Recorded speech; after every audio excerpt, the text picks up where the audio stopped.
This is the Cape Cod Baseball League.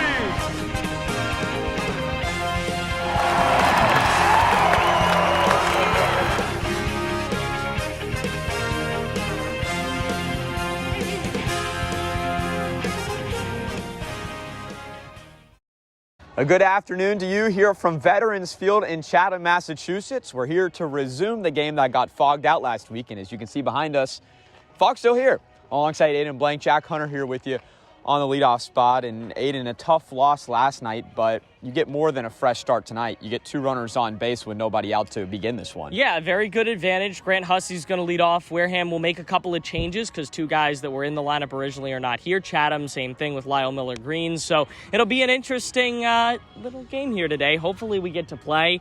No way to tell with this fog. We could have another situation in which we have 2 batters, or we could get 9 innings and be on our way. So Yoel Tejeda Jr. makes his 3rd start of the summer. And Aiden, the first 2 starts in the box score may not look all that impressive, but especially last start versus Falmouth, that might not tell the whole story. Yeah, I think this is probably the quickest call to the bullpen in the history of the Cape Cod Baseball League. Brett Wozniak was the scheduled starter for the game. He was scheduled to start today, but because of the rain out on Sunday, everybody got pushed back a day. So Yoel's going to make a start. He's looked better. I think he's definitely one of the more improved members, especially of this pitching staff this season. I'm very intrigued to see how he does. Last night's pitching, starting pitching the last 3 days has been really dominant. Wareham's only been able to get 1 win out of it. Hopefully he can give an equally as dominant performance, and this time the Gatemen can turn it into a W. He'll face Jack Soko, who last pitched when he gave up 6 runs in the first inning. The Chatham bullpen ended up throwing a no-hitter after that, but it wasn't enough. And for Yoel, second on the Cross the Cape leaderboard last week in fastball velocity, hit 96 on the gun. He's got a good slider, so we could be looking at maybe another Aiden Major-esque performance day for a guy that's got great stuff, just needs to kind of have a clean outing, have the defense behind him play a little better. I certainly hope so. As we mentioned last night, Aiden Major is the only Gateman starter to not allow a run in his start this season, so would certainly love to see that from Yoel tonight. Again, he's here to get better. He's certainly gotten better over the last bunch of starts. Hopefully that continues tonight, and hopefully he can put up some goose eggs, help Wareham get a win.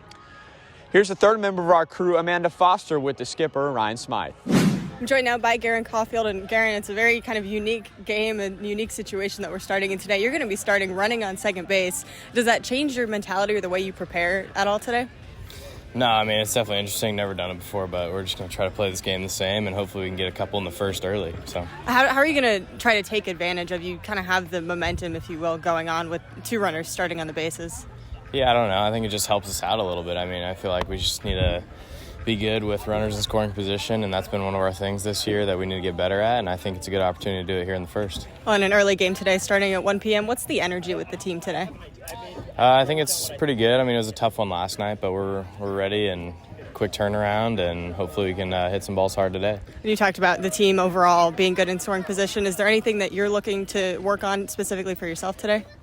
I think just try to keep those at-bats with runners in scoring position, just keep the same mindset. I feel like it's a lot easy to it's pretty easy to kind of press in those situations, but you just got to treat those at-bats the same, and we'll have an opportunity to do that early today. And you were recently named to the All-Star team. Just what are those emotions like for you getting named as a starter?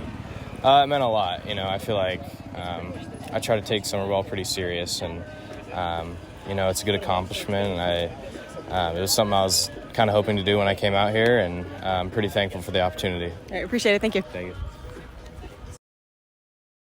Back on the leadoff spot as we take a look around the league, and big news in the East. Orleans now not only above 500, but above the Harwich Mariners in the standings.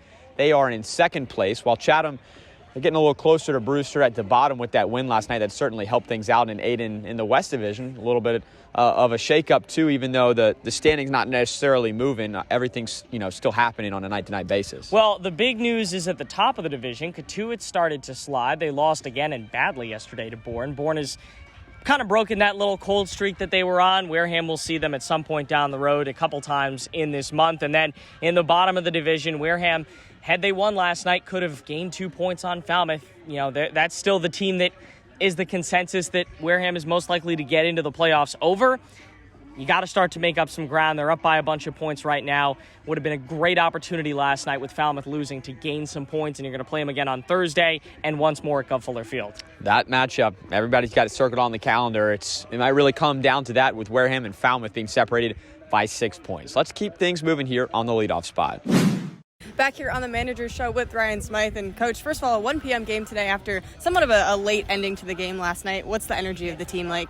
Energy's good. We got on the bus early. We got over here. I think these guys had a little bit harder. They had to drive home last night. They had camp this morning.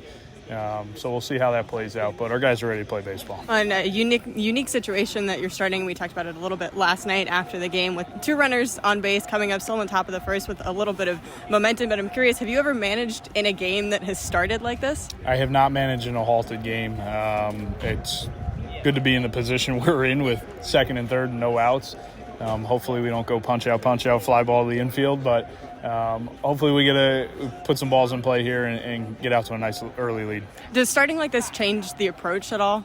No, it's the same thing. We had to make some substitutions from some guys that are not here with us anymore. But other than that, no, same thing. After last night's game, what are the biggest things that you want to see from your guys today, other than a win, you would think? On a day like today, a 1 o'clock start, it's a little unusual. Obviously, we had to drive out here. Kind of a quick turnaround, which these guys haven't had to do all summer. This game today is about the team that wants to be here and wants to win. It doesn't matter about talent, this, that, the other. This game literally comes down to who wants to be here and who wants to win this game. I appreciate it. Thank you. Absolutely.